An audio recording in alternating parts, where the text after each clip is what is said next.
Jésus avait une tâche bien précise à accomplir. Il l'appelait « les affaires de mon Père ».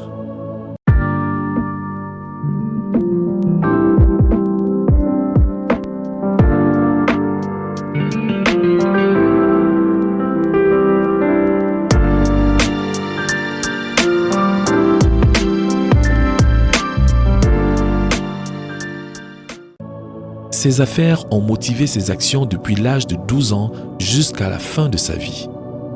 Il se sentait contraint de mener cette entreprise à bien et de le faire rapidement. Il dit qu'il devait ramener les autres brebis, qu'il devait s'occuper des affaires de son père et qu'il devait souffrir. Il n'avait pas d'autre option.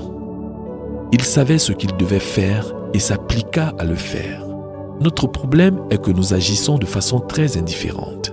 Notre engagement pour quoi que ce soit n'est jamais complet. Nous ignorons tout de la beauté de la contrainte du devoir. Jésus avait dit « Ma nourriture est de faire la volonté de celui qui m'a envoyé et d'accomplir son œuvre. » Jean chapitre 4, verset 34. Qu'est-ce qui nous pousse vers l'avant? Est-ce la tâche que Dieu nous a confiée à accomplir? Nous sommes appelés à le servir d'une façon bien définie. Il a des responsabilités particulières pour chacun d'entre nous. Nous devons les rechercher et les accomplir. Il nous est inutile de sauter ça et là, essayant probablement de faire ce que d'autres devraient faire. Cela est source de confusion dans le corps de Christ.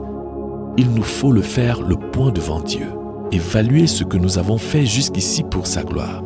Si nous n'avons pas encore fait grand-chose, il est très improbable que nous puissions faire plus dans l'avenir, à moins que n'intervienne une expérience critique avec Dieu qui modifiera complètement notre attitude vis-à-vis de lui.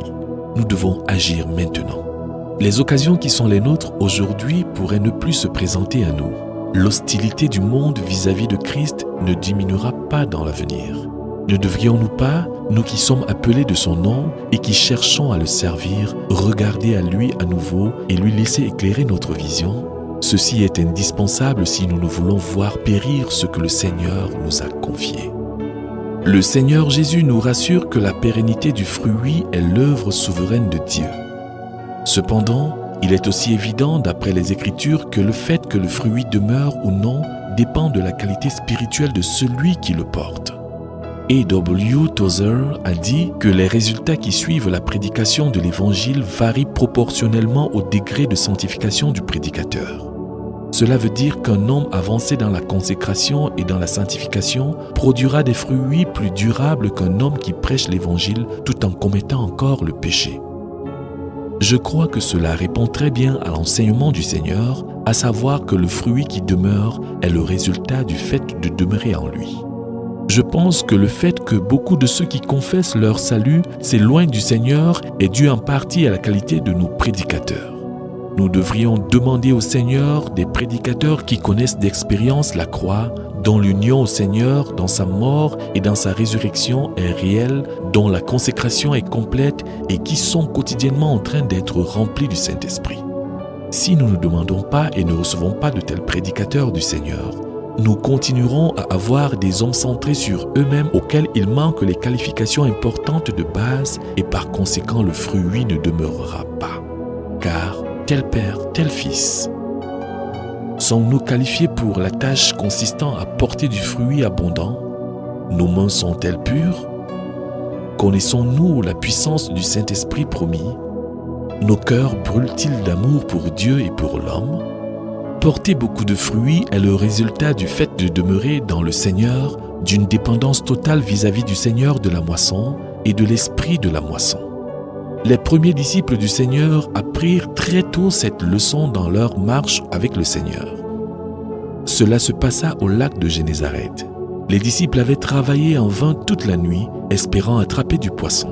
Quand Jésus dit à Simon « Avance en pleine eau et jetez vos filets pour pêcher ». Luc chapitre 5, verset 4. En entendant cela, Pierre dit « Maître, nous avons travaillé toute la nuit sans rien prendre, mais sur ta parole, je jetterai le filet. » Luc chapitre 5, verset 5. Dès qu'il l'eut fait, leur pêche fut si phénoménale que leurs filets commencèrent à se rompre. De cette histoire, nous pourrons tirer plusieurs leçons sur l'abondance du fruit que nous sommes invités à porter. La première est que le fruit abondant est le résultat du fait d'agir sur l'ordre de Jésus. Nous devons tous chercher à connaître si le service spirituel dans lequel nous sommes engagés a été ordonné par Dieu. La tâche doit être conçue par Dieu et planifiée par Dieu. Ce doit être l'œuvre de Dieu confiée à l'homme. C'est lui qui doit nous y appeler individuellement. Il ne veut pas simplement des couvriers occasionnels. Il veut des personnes précises pour certaines tâches, à des lieux et à des moments bien définis. Le Saint-Esprit, qui est le directeur de l'entreprise missionnaire de Dieu, choisit les hommes, sélectionne les domaines et la durée de leurs activités, en indique les délimitations et place les frontières.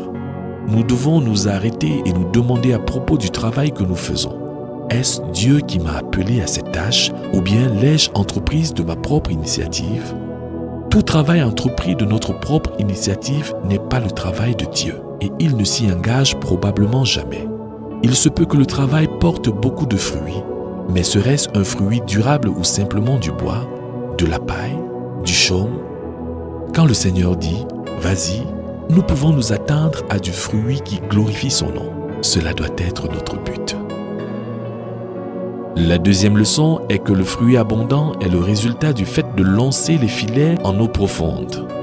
Se trouver en eau profonde est très inconfortable. C'est aussi risqué. Beaucoup préfèrent les eaux de surface. Dans le domaine spirituel, il y en a qui aiment prêcher dans des conditions de confort où le logement est fourni, la nourriture abondante et l'auditoire important et de qualité. Les écoles d'accès facile, avec des enseignants débordants de cordialité, sont celles qui sont souvent envahies par toutes sortes d'enseignants et de prédicateurs de différentes doctrines. Un tel travail est un travail commode. Il ne peut produire ce que Dieu considère comme étant du fruit abondant. Nous engager en eau profonde comprendra le fait d'aller en des endroits difficiles, sans garantie de confort et avec peu de chances d'avoir un grand auditoire. En de tels lieux, le Seigneur pourrait joyeusement permettre aux disciples d'expérimenter la joie du Seigneur, en lui permettant de partager l'expérience de n'avoir, comme lui, aucun lieu pour reposer sa tête. Il est beaucoup plus facile de présenter Christ à des gens agréables et aimables, mais il y a des personnes agressives et difficiles. Le Seigneur est mort aussi pour elles, et il s'attend à ce que nous leur rendions également ministère. Sommes-nous prêts, mettant de côté notre amour du confort, à aller vers ces gens sans savoir ce qui nous attend? Le Seigneur Jésus est allé vers des personnes de tout genre, et le vrai disciple doit suivre ses pas. En tout début de sa carrière de prédicateur, mon père fut envoyé pour entreprendre un travail pionnier d'évangélisation dans une partie du Cameroun réputée pour être dangereuse et probablement peuplée de cannibales. Personne de notre tribu ne s'était encore rendu à cet endroit.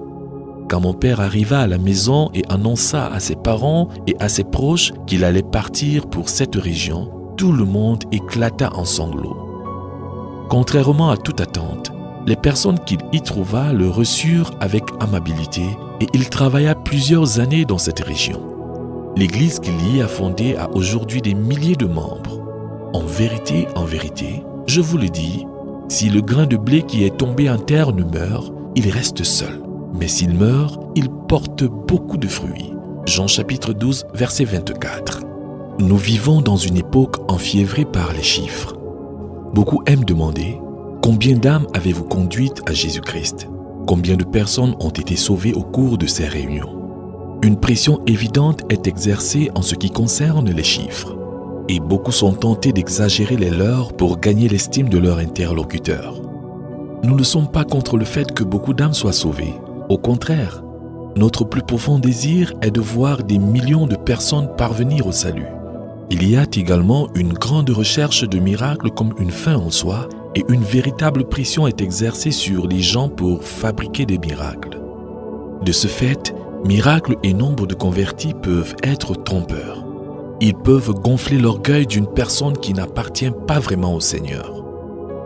Ceux qui disent « Seigneur, Seigneur » n'entreront pas tous dans le royaume de Dieu.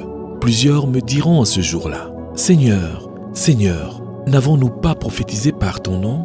Alors je leur dirai ouvertement « Je ne vous ai jamais connu. Retirez-vous de moi, vous qui commettez l'iniquité. » Matthieu chapitre 7, versets 21 à 23.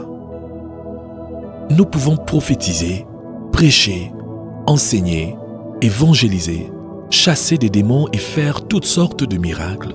Nous pouvons gagner des âmes par centaines ou par milliers pour le Seigneur et cependant s'entendre dire « Je ne t'ai jamais connu, tu n'as pas fait la volonté de mon Père ». Notre plus grand souci est donc de porter dans notre vie des marques authentiques de la croix, de rechercher, de découvrir et d'accomplir la volonté du Seigneur.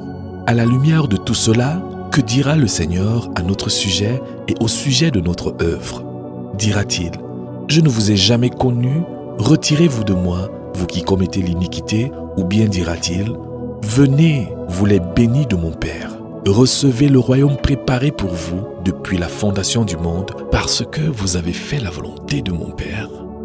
Le Seigneur Jésus a souffert. Avant sa naissance, le prophète Ésaïe l'avait décrit comme un homme de souffrance. Ésaïe chapitre 53, verset 3.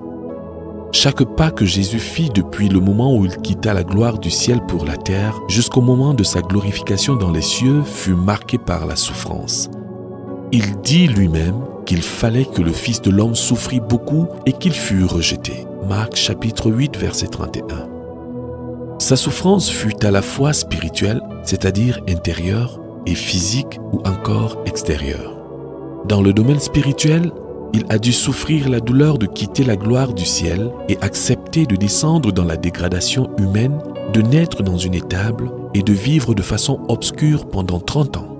Il souffrit la douleur de voir ceux qui avaient besoin de son message le rejeter, d'être faussement accusé de se servir de la puissance du diable, d'être trahi par l'un de ses disciples, d'être abandonné par tous ses disciples au moment de grande détresse, d'être renié par un ami très proche et finalement d'être abandonné du Père pour mourir seul sur la croix en criant « Mon Dieu, pourquoi m'as-tu abandonné ?»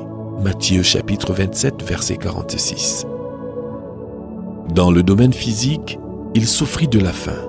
Lors du jeûne de 40 jours qui précéda son ministère public, il connut la souffrance lorsqu'il s'en allait partout guérissant les malades et prêchant l'évangile du royaume de Dieu. Il souffrit au cours de la prière au point de voir sa sueur se transformer en grumeaux de sang. Il souffrit alors qu'il était fouetté et battu. Il souffrit alors qu'il portait la couronne d'épines et porta la lourde croix et finalement, il souffrit alors qu'on lui enfonça des clous dans la chair et qu'on le laissa mourir là seul, comme le plus grand des criminels. Il fallait cependant que Christ souffre pour le salut des pécheurs. Dès qu'il devint homme, il eut besoin d'être rendu parfait et la souffrance fut l'instrument que Dieu avait choisi. Dans ce sens, la souffrance fut un grand bienfait à notre Seigneur.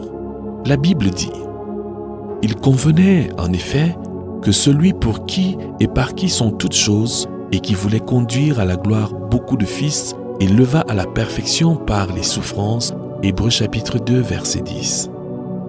En conséquence, il a dû être rendu semblable en toutes choses à ses frères afin qu'il fût un souverain sacrificateur miséricordieux et fidèle dans le service de Dieu pour faire l'expiation des péchés du peuple, car, ayant été tenté lui-même dans ce qu'il a souffert, il peut secourir ceux qui sont tentés.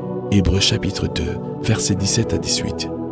A appris, bien qu'il fût fils, l'obéissance par les choses qu'il a souffertes et qui, après avoir été élevé à la perfection, est devenu pour tous ceux qui lui obéissent l'auteur d'un salut éternel. Hébreux chapitre 5, versets 8 à 9.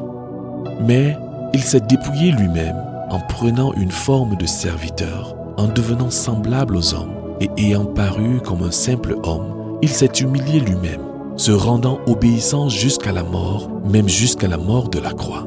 C'est pourquoi aussi, Dieu l'a souverainement élevé et lui a donné le nom qui est au-dessus de tout nom, afin qu'au nom de Jésus, tout genou fléchisse dans les cieux, sur la terre et sous la terre, et que toute langue confesse que Jésus-Christ est Seigneur à la gloire de Dieu le Père. Philippiens chapitre 2, versets 7 à 11. La souffrance de Jésus était donc nécessaire pour sa perfection en tant qu'homme, dans son ministère parmi les hommes et pour les hommes, et finalement, elle était indispensable pour sa glorification.